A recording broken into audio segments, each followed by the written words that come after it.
శ్రీ గురుభ్యో నమః. ఆడపిల్లలకి పుట్టింటి తరపు నుంచి వచ్చే చర స్థిరాస్తుల్లో ఏదైనా ఆటంకాలు వస్తున్నా, ఏదైనా ఇబ్బందులు వస్తున్నా, వారికి దక్కవలసిన ఆస్తి దక్కకపోతే గనక ఈ సమస్యతో వాళ్ళు ఇబ్బంది పడుతుంటే దానికి మంచి రెమెడీ చెప్తారు.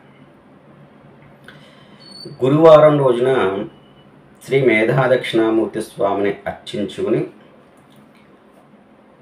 పసుపు రంగు దారంతో 21 పేటలుగా వేసుకుని అది మెల్లో ధరించాలి.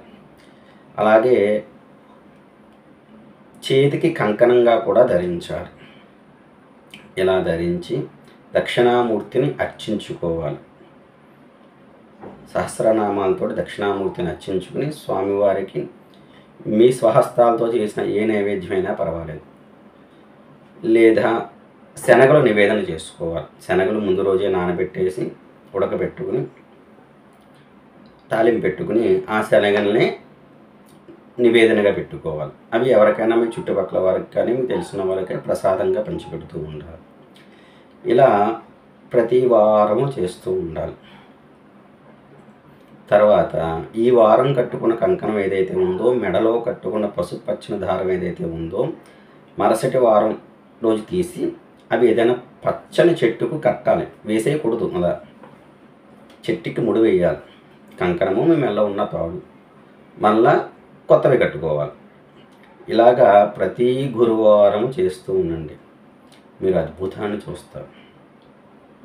మీ పుట్టింటి నుంచి మీకు రావాల్సిన చర స్థిరాస్తులు ఏవైతే ఉన్నాయో వాటిలో వచ్చే ఆటంకాలు, ఇబ్బందులన్నీ తొలగి మీ ఆస్తి మీకు వస్తుంది. చాలా అద్భుతంగా పనిచేస్తుంది. చేసి చూడండి. ప్రతి వారము చేస్తూనే ఉండాలి. ఇన్ని వారాలు అన్ని వారాలని కాదు, అడ్డొచ్చినప్పుడు తప్పించి మీకు కుదిరిన ప్రతి గురువారము ఈ ప్రక్రియ చేస్తూనే ఉండాలి. శనగలు ఏవైతే ఉన్నాయో, దక్షిణామూర్తికి నివేదన చేసిన శనగలు ఏవైతే ఉన్నాయో అవి మీ చుట్టుపక్కల బంధువులకి, ఎవరైనా తెలిసిన వాళ్ళు, స్నేహితులకి ప్రసాదంగా పెట్టండి. ఇంకా మిగిలితే కనుక మీకు అవకాశం ఉంటే ఏదైనా ఆవుకి కూడా పెట్టవచ్చు. మీ దగ్గరలో పరిసర ప్రాంతాల్లో ఏదైనా దేశవాళీ నాటు ఆవు ఏదైనా ఉంటే గోమాత ఆవుకి పెట్టవచ్చు.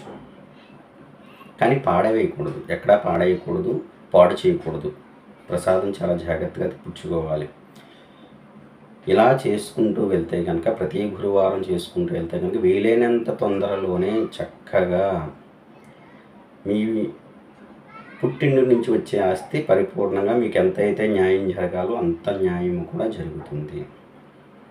ఇది ఋషి వాక్కు. చెయ్యండి, మంచి ఫలితాలు పొందొచ్చు. శుభమస్తు. సర్వత్రా విజయమస్తు.